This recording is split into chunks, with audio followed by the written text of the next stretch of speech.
Hi, Chris Mumbrey from JoBlo. I saw the movie at TIFF last year, and I thought it was absolutely amazing. So I'm really excited to be talking to both of you about it. Thank you. So let me start with Jessica, if you don't mind. So I read that you loved the book, that you had read it when originally, and that you actually looked into getting the rights to potentially option it.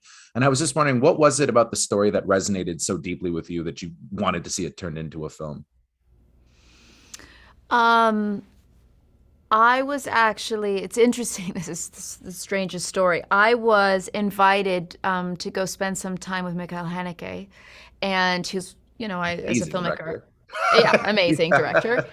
Yeah. Yeah. And I was flying into Vienna. I was going to spend time with him and his wife in the country. And at the airport, I was like, oh, I should probably grab a book because I'm sure we'll be like just hanging out and reading. And I grabbed The Forgiven at the airport. And so as we were talking about art and cinema and the world around us, which was the most incredible weekend, I was reading this book, and it just was so vivid in my mind what an incredible film it could be. And so that's why I initially went after the rights and was told that they were already gone. And when this was years later when I got the script for this version, and Rafe texted me that he was going to be a part of it. So it became a very easy decision. It felt almost like it was kismet. I was supposed to play Joe because all of the pieces connected really well. And I really love John's work as a writer and a director. And so it was a great team. So Rafe, I have to ask you, I mean, I thought your performance was amazing, but he does have the notion that being rich, you can get away with most things if you can pay, which is probably not the most sympathetic note to start a character on. But I have to say that by the end of the film, I truly did have some degree of sympathy for him. And I think that that's kind of amazing because movies these days tend to always be black and white and not necessarily in that gray zone. And I was just wondering, for you as an actor, what was the challenge, and how is that challenge kind of peeling the layers back of the character like an onion, making him somewhat sympathetic by the end?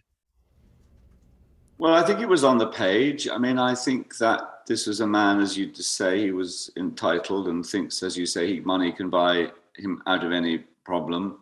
But I think when he's asked to do something about which means to go to the village of the boy that he's killed with the boy's father, possibly putting himself on the line to be murdered himself. He does it. I think he understands he has to do it. So that tells me there's some little flame of sort of integrity or sense of duty, moral duty in him. And we do hear a backstory about him, how he was clearly a provocative schoolboy. There was the rebellious streak in him. Yeah, that was there. I mean, I loved it. It was in John's writing, that journey. And of course, yes, I hope that even if he's not perhaps sympathetic, that we see a man wrestling with what it is to do the right thing, to stand, to own what you do. It's, I think many of us could really do that. I mean, I think and owning it means he confronts the possibility of death in a very real way.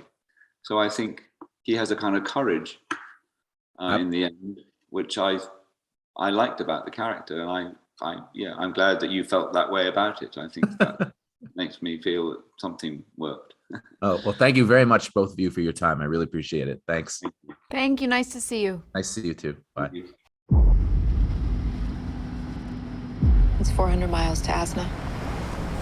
Long way to go for a party.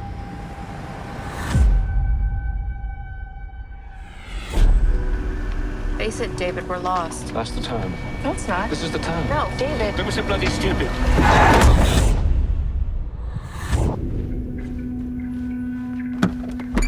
It was an accident. Stepped out in front of us. We don't want the police showing up, poking their noses into everything.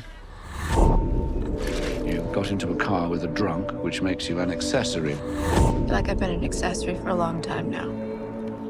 Now listen, are you going to mope a weekend, or are you going to enjoy yourself? It's not a crime to enjoy yourself, I suppose I could make the effort.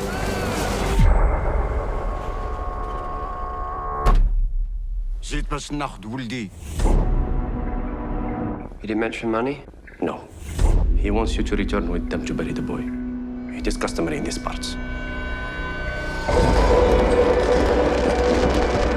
People disappear here. They just vanish.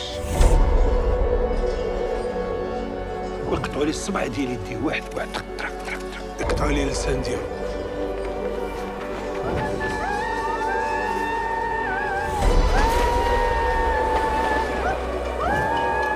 What did you do with this ID? Bury it. They didn't just hit him. They ran over him. Maybe more than once. What did they call it in your country? Roadkill. There's nowhere to run, nowhere to hide. So has it occurred to you that he might actually be planning something a lot nastier than anything you can anticipate? You've forgotten about my husband. Yes, I have. And so have you.